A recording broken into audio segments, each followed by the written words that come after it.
Medium format film photography is sort of a discipline in itself. It has a different look to it. The cameras can be slightly different than what you're used to for a 35mm camera, and also the film itself loads a little differently. So when you're getting into medium format photography, you may be a little confused about where to start. So I'm going to show you an easy place to start.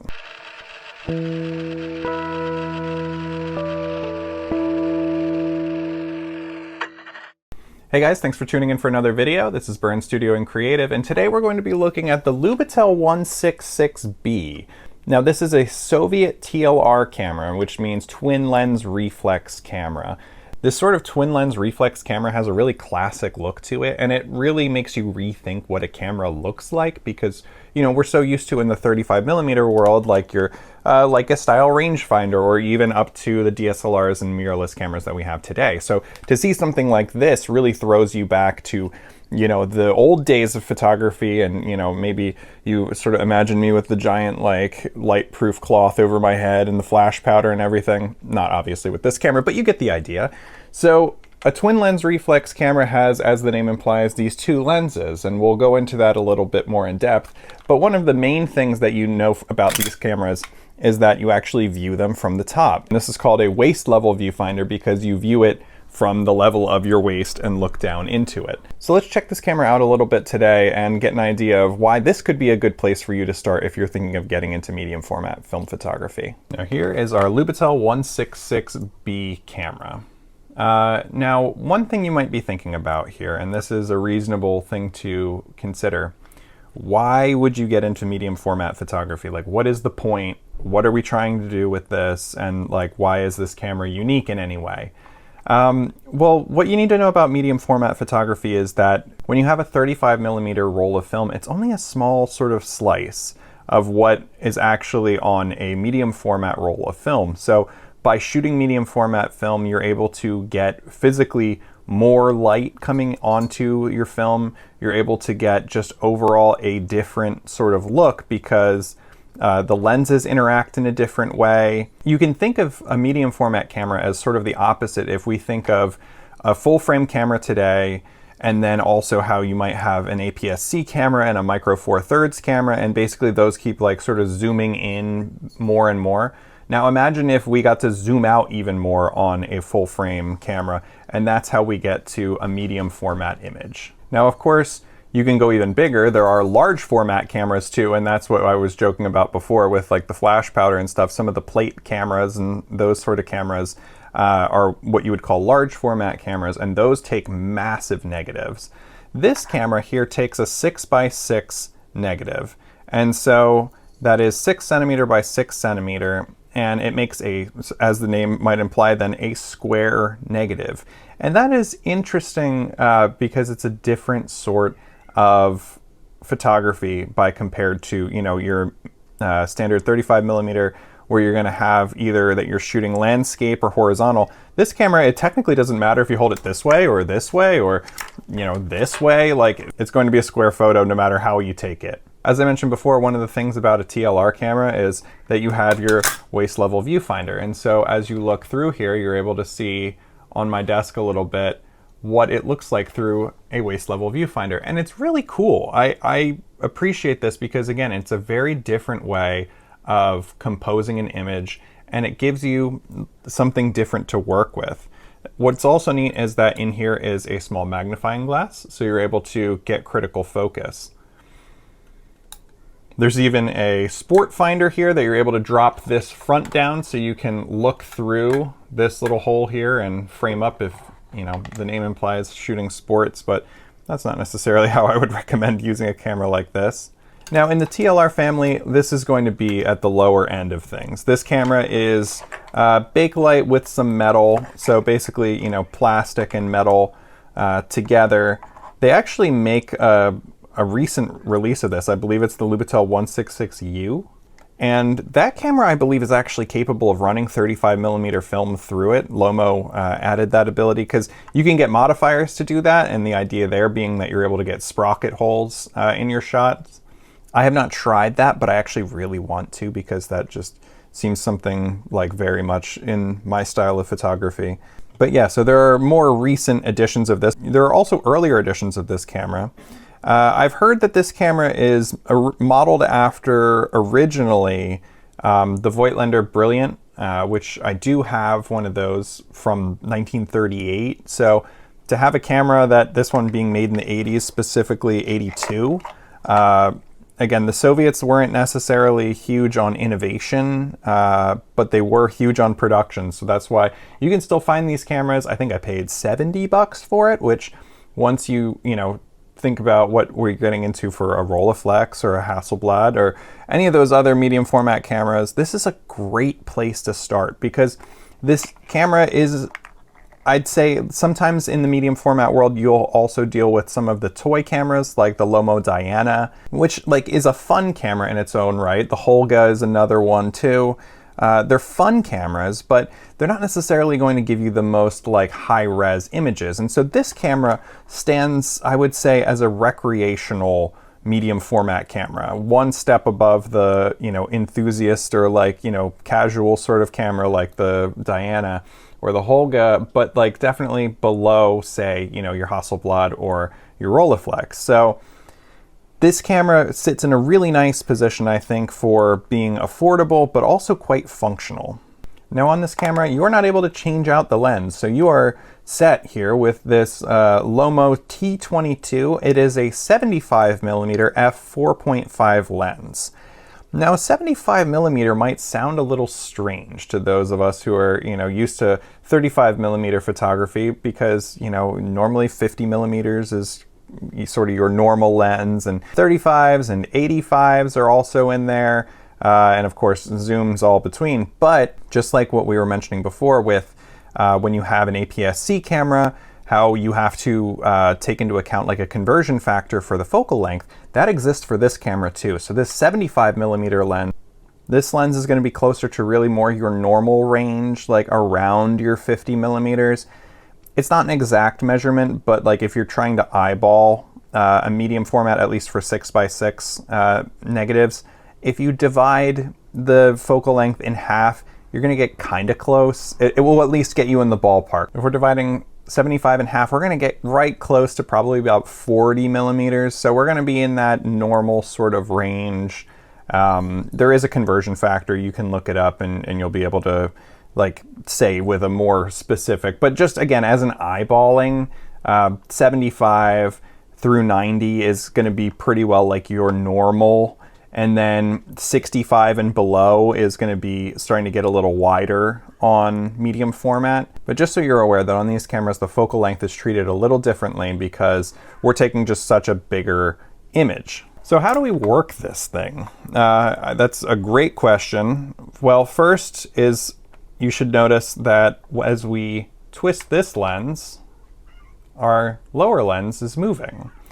What we have here is the viewing lens and the taking lens. And so that's what makes these cameras have just such a unique look. When we're looking through the top of this camera, we're actually looking through the viewing lens, but the viewing lens gives us an approximation of what we're seeing through the taking lens, and then you're able to take that photo. Now, granted, there is, of course, as you can see, some slight difference in the height of these lenses. Obviously, in looking through this top one, you're not seeing exactly what's in this bottom one, but it will be close enough. But to that end, there are parallax considerations with a camera like this. I've never really run into anything crazy, but so I can mention that technically, yes, by looking through this viewfinder and out this lens, you're not seeing exactly what's in this one, and so therefore it could be slightly off. But again, because these are not the most high-tech of TLR cameras, and that's why they're great as an enthusiast camera, I think, and just as if you're trying to get started in medium format photography. So what we have to do is we have to open up our waist level finder, and now as we look through, you're able to see there's a little ground glass circle there in the middle, and that is how we're going to focus. So we need to twist our viewing lens until what's inside of that circle appears to be clear and focused. Now in this case, what we see in front of us here is not going to be because I am like less than a foot from it, but in a theoretical world, you'd be able to look through this and see that in the center, you are in focus and it is clear. On a camera like this, you don't have like a split prism viewfinder as some other cameras do, and it's just the ground glass, and I think that is fine for this camera. It means that maybe your focus, you might have to check it twice, and that's where it helps to use the magnifier here, because I think that really helps you achieve critical focus and make sure that you're taking it all in, and then you may want to drop the magnifier one more time so that you're able to take your photo and see the full composition. Now, once we have it composed, we have to do some other things here too. As we know, we have our shutter speed and we have our aperture to deal with. And so on the side here, you can see both of those values. So this little metal knob here is our shutter speed. So we have from 1/250th of a second down to 1/15th, and then bulb. And we're just moving that little red dot along as such. Likewise, underneath of it here, we have this little slidey lever, and that goes from f4.5 up to f22, even really a little past f22, but that lets you set your parameters there for your shutter speed. So let's say we want to set this to 1/60th of a second at f8. Okay, so that would be it. We have the red dot here, and we have the little metal nub there. I'll hold it up so that you can see what I'm talking about. You can also look up here. There are distances on here for your focus. But now what we have to do is we have to cock our shutter, and that's this little red lever here. And we are going to pull this down, and you can see the way that this arm sticks out. And now right below it is this little extra metal tab, and all we have to do is press that down. And then that has flipped up, and that has released the shutter. So it's really that simple. But the eagle-eyed viewers among you may realize that as I'm doing this again and again and again, nothing is changing for the film advance. This is not a high-tech camera in that regard, which means that for those of us who like to make something a little weird, multiple exposures, double exposures, triple exposures are possible on this camera, are easily achieved on this camera. But for those of us who are less into that, you need to be cautious and make sure that you are winding your film every time. And that you achieve with the wind knob here. And with this window on the back, you're able to see your film back and make sure you've wound on to the next frame, and then you close that up. So again, we're going to say, take our shot, great. We would open this, wind on to the next frame, close it, and we're ready for our next shot. On this camera, you might notice, I should say, I have these little dangling things here on the side. That's for a detachable strap, because the way that my camera sits inside of its case here, it doesn't really fit if I had like a full-on strap on it all the time. So I have a detachable strap that little metal clips go inside of these, so I'm able to, walk around with this on a strap, but at home I can easily take that off without having to constantly take it on and off of the little metal hangers here for the strap. Some other things that you may be interested in for this camera is that there is a self-timer down here. So if we cock our shutter, and then we can set this forward, and then we press this. Now our self-timer is running. My self-timer is not in the greatest shape, as you can hear.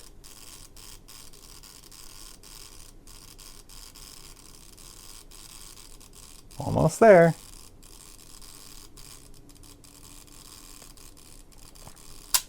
And there it went. Okay, so like this self-timer could probably use a little oil. I don't really use this self-timer very much.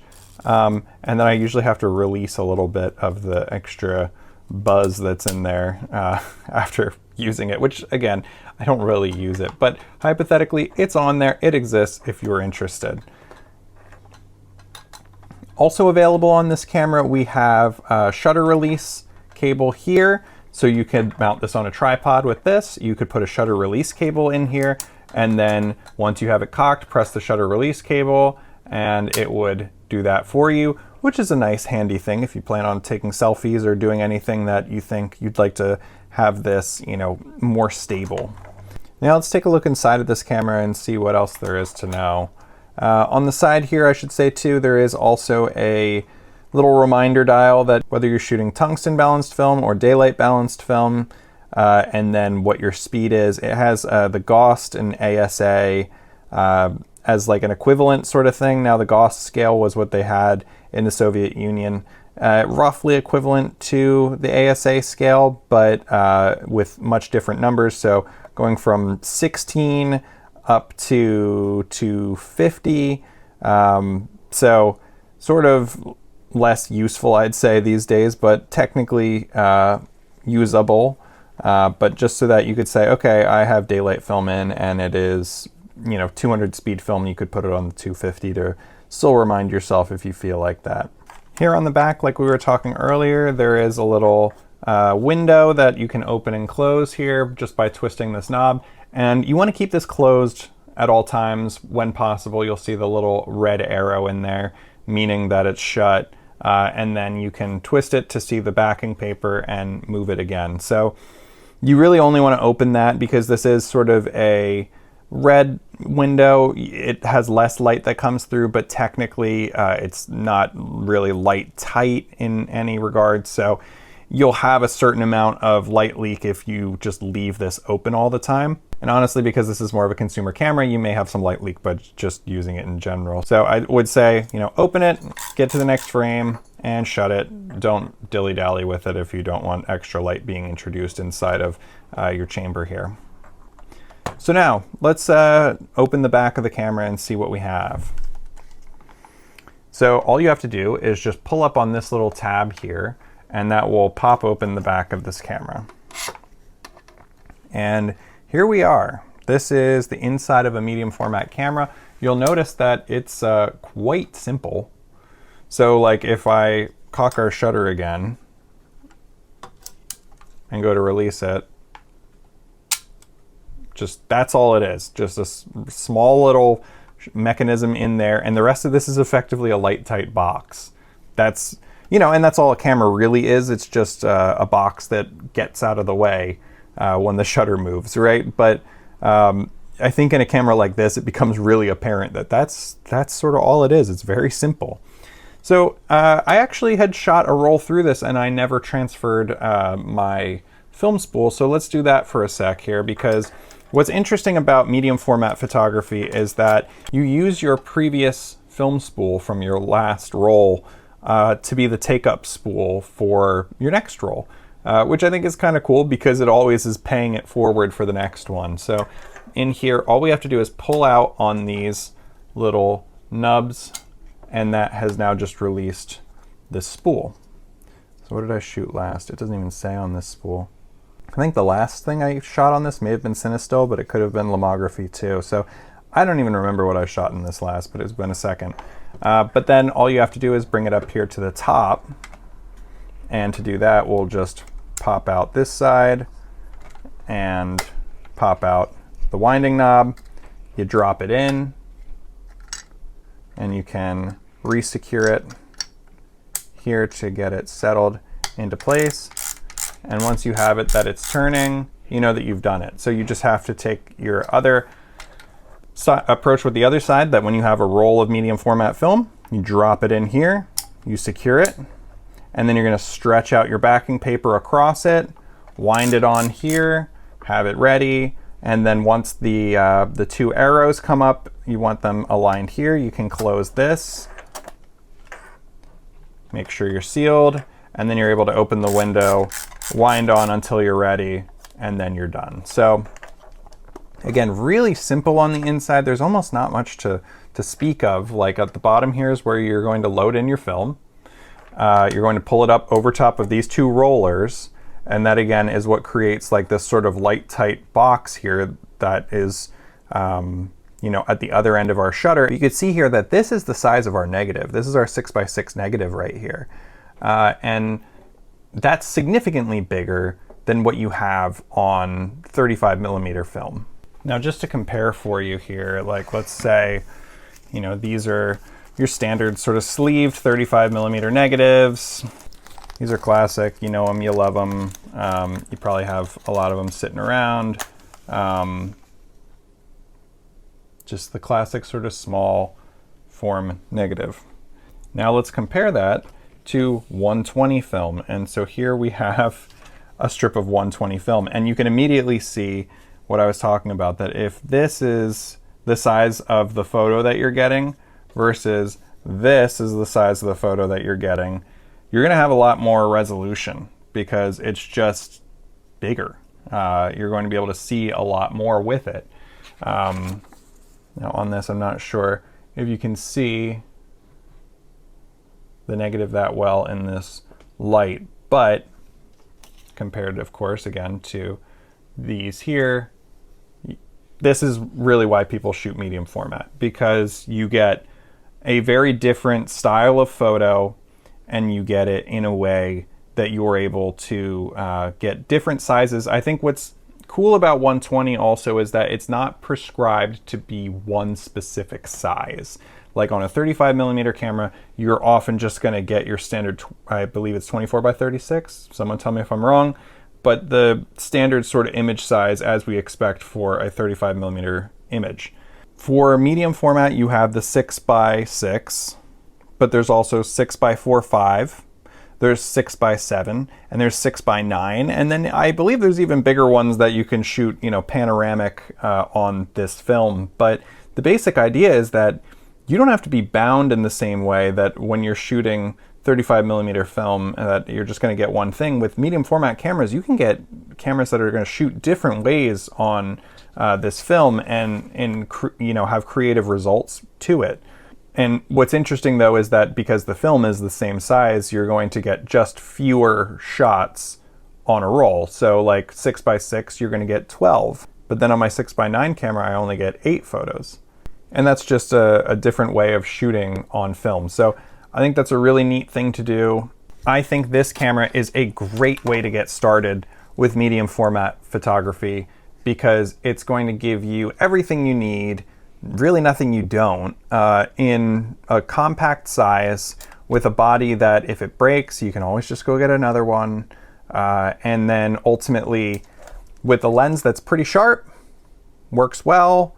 And I think this camera's pretty, you know, solid in all respects. It's not perfect, certainly, but I've gotten some good photos out of it. And so I'll put a couple of those on screen here just for you to see.